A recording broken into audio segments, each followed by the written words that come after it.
ఇవాళ డాలర్ విలువ ఇన్ని రూపాయలు, నిన్న అన్ని రూపాయలు. ఇలా చూస్తూ ఉంటాం కదా. డబ్బు ఎక్కడున్న డబ్బే. కానీ అన్ని దేశాల్లో ఈ కరెన్సీ విలువ ఒక్కటే ఉండదు. ఎందుకు? నిజమే, ఇది మనం తెలుసుకోవాల్సిన విషయమే. ప్రతి దేశానికి ఆయా దేశ సంస్కృతి, చరిత్ర, మానవ సంబంధాలు, ఆర్థిక సంబంధాలు, రాజకీయ విధానం ఉంటాయి.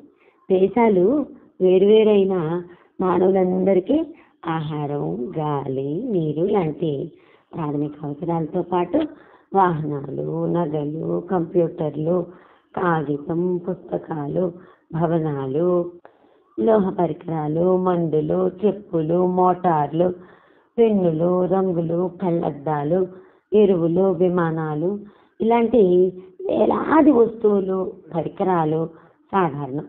అయితే అన్ని వస్తువులు అన్ని దేశాల్లో, అన్ని స్థాయిల్లో, అన్ని ఋతువుల్లో తయారు కావు. ఇచ్చిపుచ్చుకోవడం అవసరం. భారతదేశంలో తయారయ్యే కొన్ని వస్తువులు, సేవలు అమెరికాకు, అమెరికాలో ఉత్పత్తి అయ్యే పరికరాలు, సేవలు భారతదేశానికి అవసరం. మన వస్తువుని ఇచ్చి అదే సమయంలో వారి వస్తువును మార్పిడి చేసుకునే వస్తు మార్పిడి విధానం వల్ల సమస్యలు ఉన్నాయి.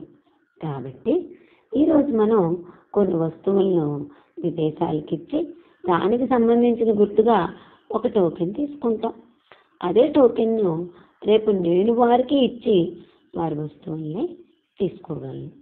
మానవ శ్రమ వల్లనే వస్తువులకు విలువ ఏర్పడడం వల్ల బండ విలువ, సెల్ ఫోన్ విలువ ఒకేలా ఉండదు. కాబట్టి టోకెన్ల సంఖ్య మార్పిడి చేసుకునే వస్తువు మీద ఆధారపడి ఉంటుంది.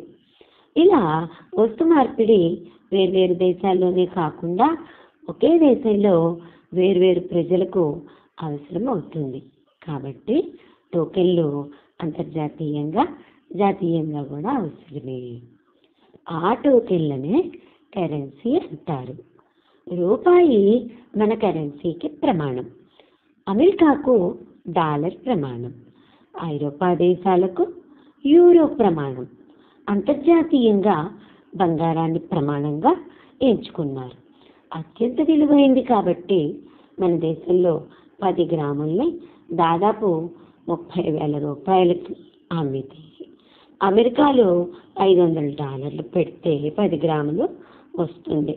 అంటే $500 విలువ 30,000 రూపాయల విలువ సమానం. మరో మాటలో చెప్పాలంటే ప్రతి డాలర్కు ఆ సమయంలో 60 రూపాయల మారకం విలువ అన్నట్టు అర్థం. ఐరోపా దేశాలు కూడబలుక్కొని తమ దేశాల్లో ఉన్న వివిధ రకాల కరెన్సీలకు ప్రత్యామ్నాయంగా యూరోను సార్వత్రికంగా వాడుతున్నారు. ప్రపంచ దేశాలన్నీ పరస్పర అవగాహనకు వస్తే ఒకే కరెన్సీని చెలామణీ చేసుకోవడం అసాధ్యం కాదు.